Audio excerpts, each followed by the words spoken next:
रामकृष्ण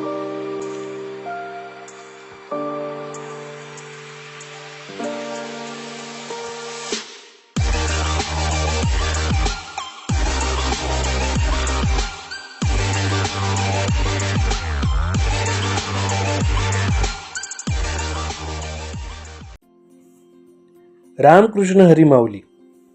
पाय सांगत होते नको नको तरी, विठोबाचे नाव घेऊन केली पुणे ते सासवड वारी, आम्ही टेम्पररी वारकरी.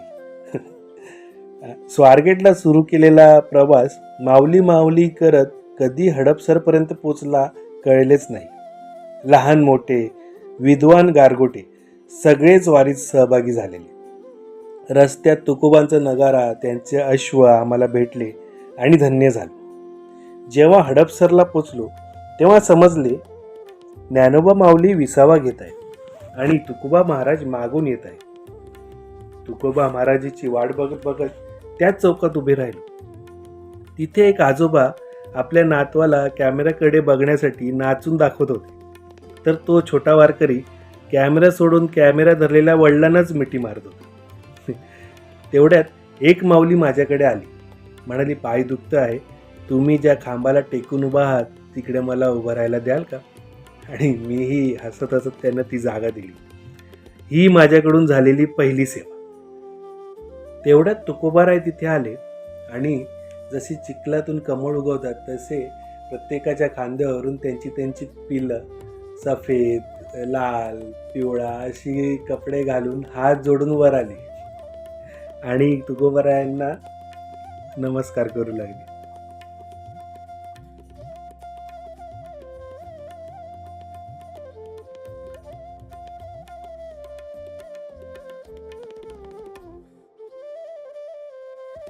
जेवढ्या वेगाने तुकोबाराय आलेले तेवढ्याच वेगाने ते लोणी काळभोरच्या दिशेने निघाले.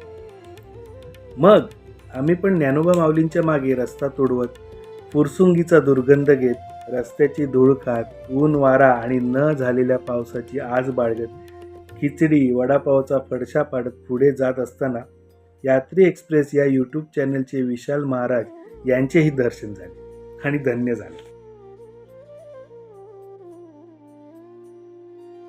दिव्य म्हणजे दिवेघाट तो दिसला. आनंदही झाला आणि धडकी पण भरली. विठोबाचे नाव घेऊन हाही प्रवास सुरू केला.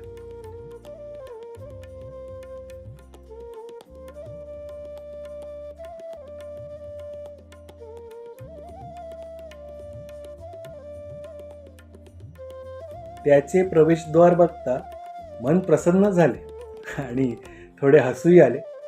असो, दिवे घाटाचे दिव्य पार करताना 6 वेळा बसलो, पण थकवा लगेच निघून जात आणि आम्ही पुन्हा मार्गस्थ.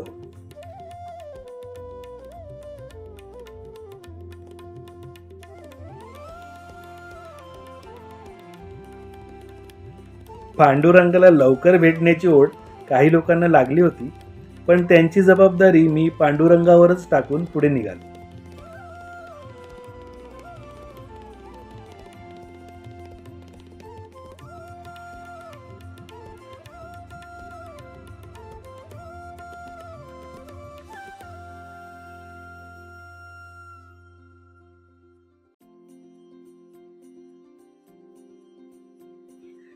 आयुष्यात वारकऱ्यांची ट्रॅफिक जाम मी पहिल्यांदाच अनुभवली.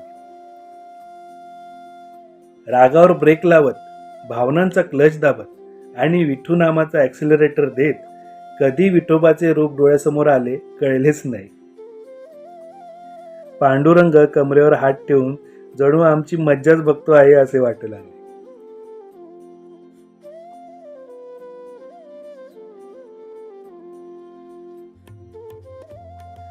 दिवे घाटाचे दिव्य पार पाडूनही अजून 2-3 तास चालून सासवड डेपोला जायचे आहे हे समजताच आम्ही अजून विसावा घेतला. पण वारकरी अखंड चालतच होते, न थकता न थांबता. भेटू पुढच्या ब्लॉगमध्ये. तोपर्यंत रामकृष्ण हरी.